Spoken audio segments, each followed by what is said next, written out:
let us now jump to network services. Uh, if we see network services, there will be VPC. So that is a a virtual private cloud. Sometime we want to make a secure specific portion of our application. We want to create a private cloud, and we want to launch some resources inside. Say inside that. In that case, we are able to easily launch VPC and subnet inside the particular VPC, private or public subnets. Okay. So in particular cloud, we are able to launch a private and public subnet. So say for example, we want to launch our RDS within a private subnet, and we want to that way we are able to make a database secure, so nobody is able to access. Internet is not able to reachable to the database and all those kind of things. So this VPC is also widely used uh, services for logically partition the network. Okay, so we are easily able to launch VPC as well as subnet and all those things, and we are able to link those our resources with this VPC according to the needs. Okay, so this is one widely used service. Apart from that, we have this Route 53. That is kind of like DNS service.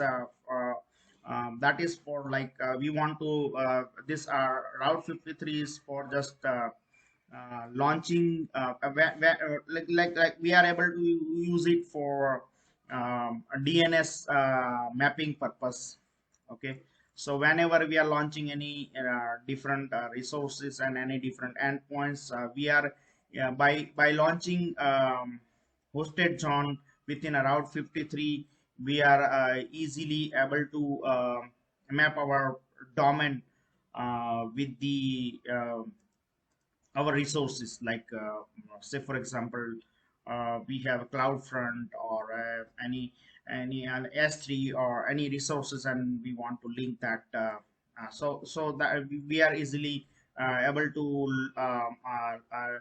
launch a hosted zone, and we are able to map it through the routing rules. Okay, so we can, even if we have a domain, we are able to also purchase a registered domain. If we have a domain from other provider, we are easily able to map those NS record within Route 53. So that we are also able to map different domain we purchase from some third party also here by using those NS record from those. So this is just Route 53 is mainly purpose is for like DNS mapping. Okay.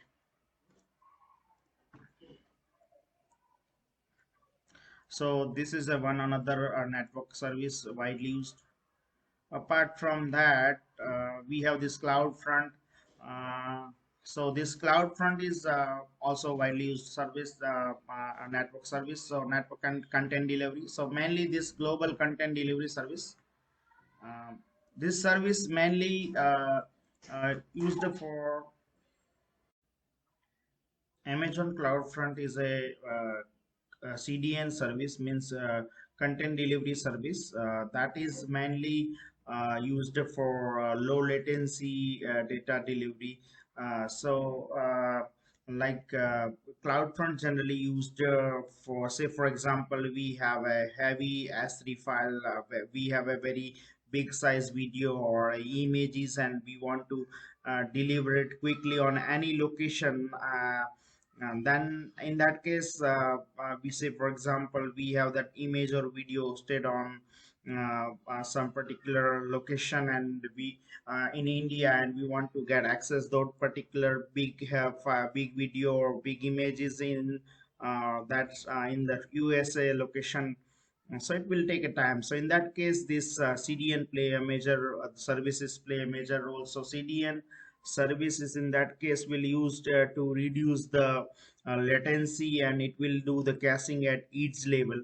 Okay, so each location levels, whenever someone access that file into US, then it will be cached at each location near to that particular location. Next time it will be get uh, loaded from cache from these locations. So this is same way used for this Amazon CloudFront CDN used for S3, even load balancer, API gateway, and more. So this is a kind of like CDN service for low latency data delivery. Okay, so that is just about CloudFront. Apart from that, in network and content delivery category, we have this API gateway. So this is a one of also widely used serverless category service. This API gateway service widely used for creating the APIs, different APIs, like different types of APIs, WebSocket or REST-based APIs or TCP-based APIs. And when we create any REST APIs, it will give us an endpoint to call that particular endpoint as a API, and that endpoint will link with some other services. Say, for example, this API gateway link with the Lambda function. So as soon as this API gateway endpoint get call, it will do the Lambda function call.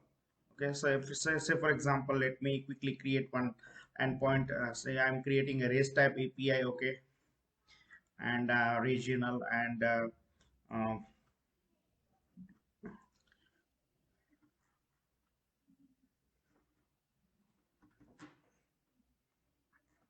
okay, so it's just imported but directly, but let me create a new one for now, fresh API. So I am just selecting the REST API type build. Okay, I'm just REST, type is REST. I'm giving a new APIs, say for example demo API. And here I'm just giving a type region type and creating APIs. Okay, so after creating APIs, here we need to create the particular method for it. Okay, so here we can say mm, get method, for example, and once we give that get method, it will give us a different options, like whether you want to do this endpoint as a mock endpoint, or you want to link it with some other services. For now I'm linking it with Lambda function. Okay, so I'm selecting integration type Lambda, and here I'm selecting that same Lambda function which we created before, like get to do, and I'm saving it. Okay, so it's just giving the another permission to invoke the Lambda function to the API gateway. And here we go, like we have this API endpoint is ready. That endpoint will link to our functions. Okay, so as soon as I deploy it, say for example I'm deploying it to test environment, new stage, I'm deploying it. So here I will get this endpoint. Okay, so as soon as I will run this endpoint, uh, it will hello from Lambda, right? So that is just giving the output from our Lambda function, because we link that our Lambda function here. You can see Lambda function we created before, when I talk about Lambda, right? And in the compute section, so you can see like data is 200 and hello from Lambda. So that's some output we get here, and this is a API gateway endpoint, and it is linked with the Lambda function. Okay, so this way we are easily able to implement a REST API by using API gateway and Lambda function. Within a Lambda function, we are able to do any business logic, like we want to connect with the DynamoDB and get fetch some data. We want to connect with RDS and fetch some data, or many kind of different operations we can do within the Lambda function runtime by using different programming languages like Node.js or Java or any other supported runtimes. Okay, so this API gateway is easily able to create an endpoint like this. So this is about API gateway. Okay, so this is a one of the widely used network and content delivery services. So we covered here in the VPC, Route 53, CloudFront, and API Gateway. Those are somewhat widely used services.